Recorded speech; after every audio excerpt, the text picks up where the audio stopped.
Hey guys, welcome to my channel. I'm Pike. I just went live on my YouTube, but I never got any views, so I'm gonna be making a video like this. So,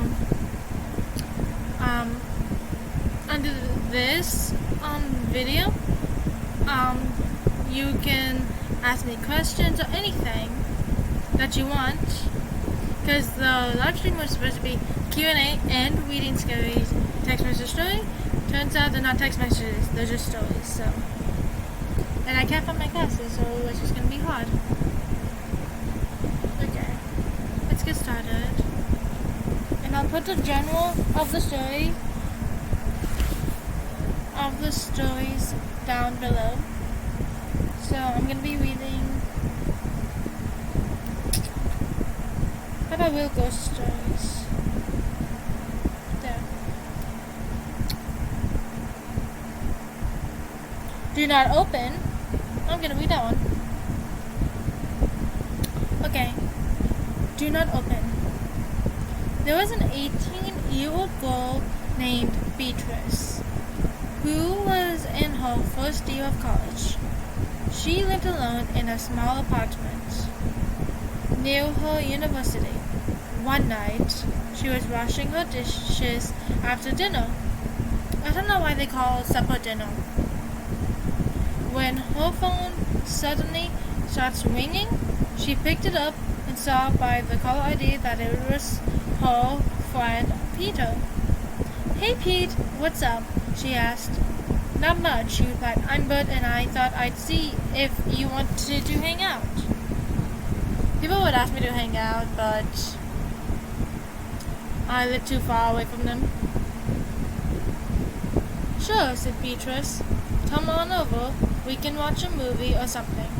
"Cool. I'll be over in 15 or 20 minutes, he said cheerfully. She hung up the phone and decided to take a shower before her friend arrived. About 10 minutes later, she was in the middle of shampooing her.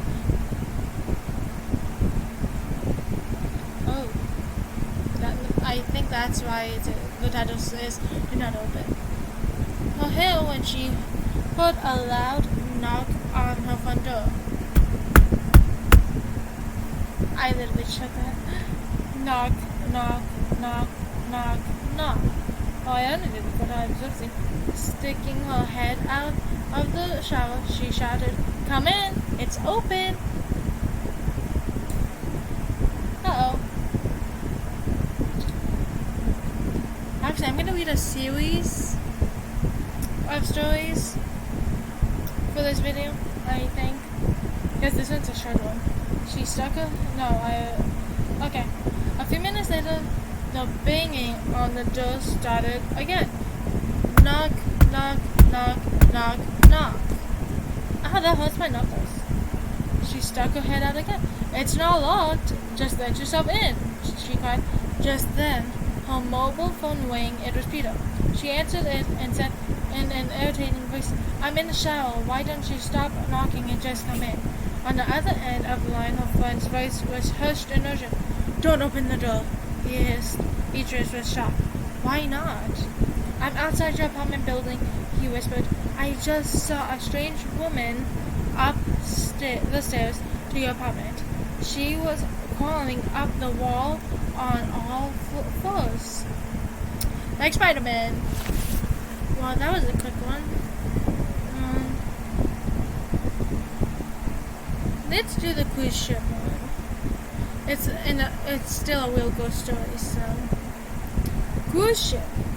A few years ago, I booked a holiday on a cruise ship. I was staying in cabin 105. Each cabin had a bunk bed, so I had to share the cabin with another person. I never met my roommate, but I saw his suitcase sitting next to the wardrobe.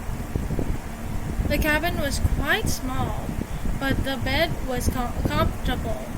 The only thing I could complain about was the dreadful stench of damp that hung in the air. That night, when we set sail, I was tired, so I went to bed early and chose the bottom bunk. I would have done that too. In the middle of the night, I was suddenly awakened by a loud noise.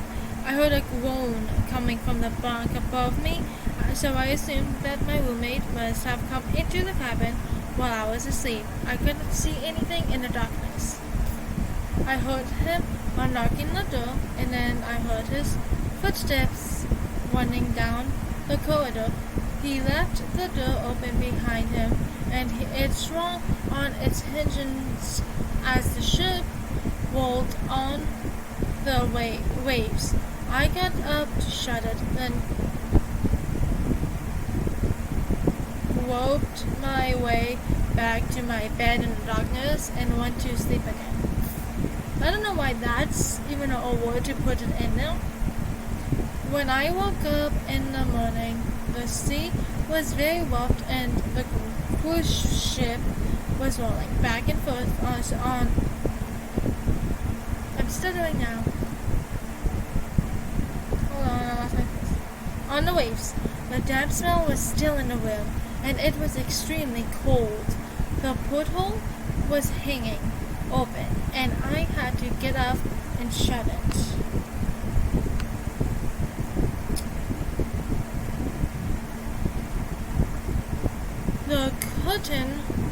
The curtains of the top bunk were closed, so I assumed my roommate was still asleep. I got dressed and went up on deck.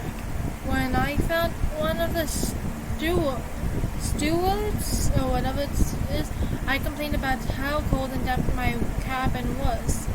Which cabin are you staying in? He asked. Cabin 105, I replied.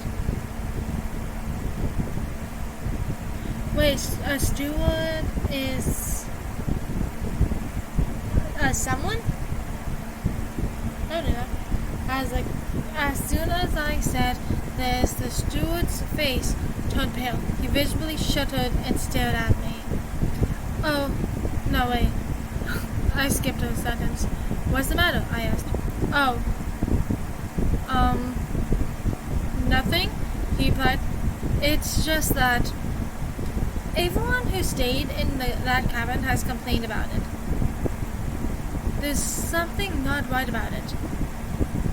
Well, I'm not supposed to talk about it. They don't want us to frighten the passengers. Ow! What are you talking about? I asked in surprise. The steward looked over his shoulder and lowered his voice. I don't want to lose my job, he whispered, but I thought you should know. On the last 3 trips, all of the people who have slept in cabin 105 have jumped overboard. With that, the steward walked away. I wasn't sure if I should take him seriously. When I was eating breakfast, the captain came down to see me. Have you seen your roommate? He asked. No, I replied. Why? He seems to have disappeared, the captain said in a low voice. We're afraid he might have jumped overboard. He's the 4th then, I exclaimed. Uh-oh. When he realized I knew about the other 3, the captain became nervous. Don't mention this to the other passengers, he said grimly. We don't want a panic on our hands. That night, when I went back to my cabin, I pulled back the curtains on the top bunk. It was empty. It gave me the creeps to think that the man who slept there was probably dead now. I got undressed and lay down on my bed to get some sleep. I'm guessing this is the boy. In the middle of the night, I was awoken by a banging noise. It was freezing cold. The porthole was wide open. Does porthole mean like the door from like your rooms? But just then, no way.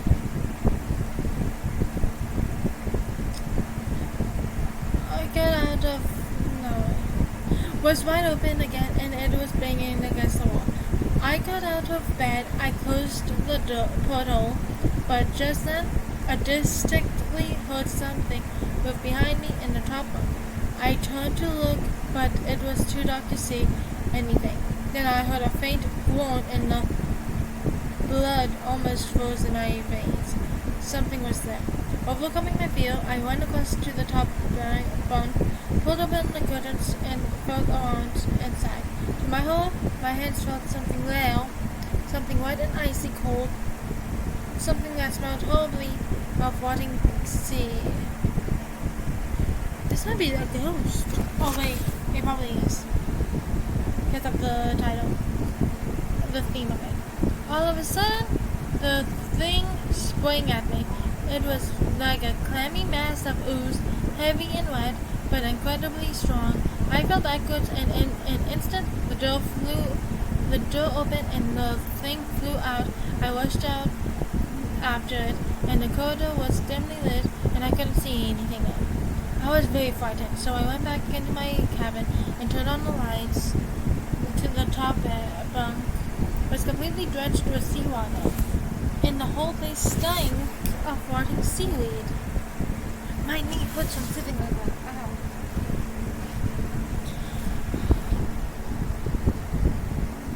Let's unplug my laptop.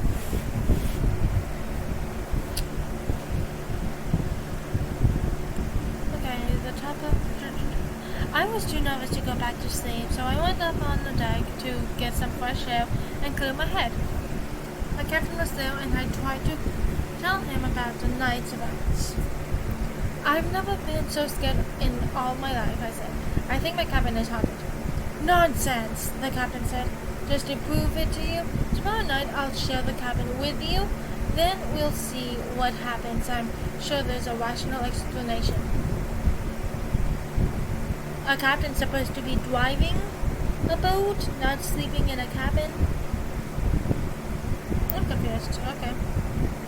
The next night, I just read it backwards. The captain met me outside my cabin. We went in, and he locked the door behind us. Now nothing can get in or out, he said.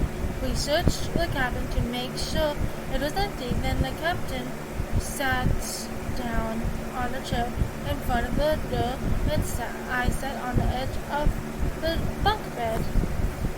He took out a bottle of whiskey and offered me a drink. Just first time it happened was a month ago, he said. The passenger who stayed here? Hold on. The first time it happened was a month ago, he said. The passenger who stayed here in this cabin was a mental patient. He escaped from the lunatic asylum and bought a ticket on this cruise ship. Maybe he was planning to oof himself. Who knows what goes on in the minds of these lunatics? In the middle of the night, he threw himself overboard. Just then, he stopped and stared at the porthole. I stared at it too. The bolt that held it closed seemed like it was turning ever so slowly. We both gasped, and all of a sudden, the lights went out. The cruise ship rolled on the waves, and the porthole slammed open. The curtains on the top bunk swung back and forth. The captain jumped onto his feet with a loud cry of surprise. In the darkness, I could see him wrestling with something. There's something in the top bunk, he screamed. I reached out and tried to help him, but my fingers closed around something ghastly. Something that was horribly, I think that's the word ghastly, I'm not sure, was horribly beyond words. Something that stank of rotting seaweed and stale seawater.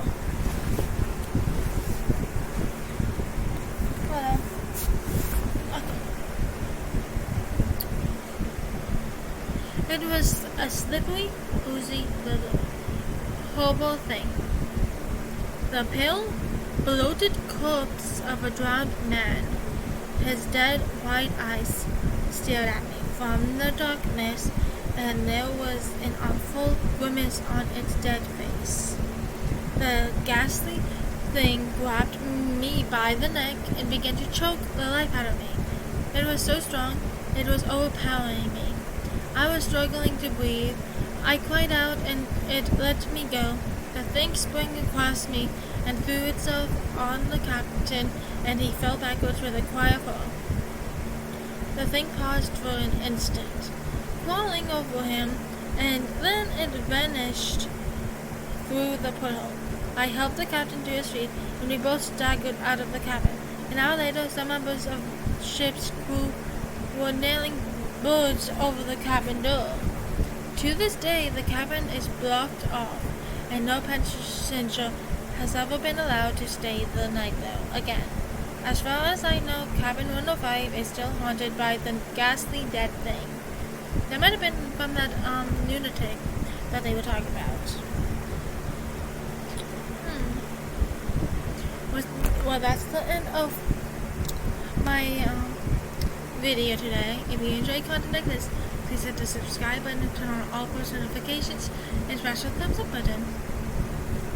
And if you want me to be like the other YouTubers that read like scary text message stories, like read multiple of them, like to make an hour video, let me know.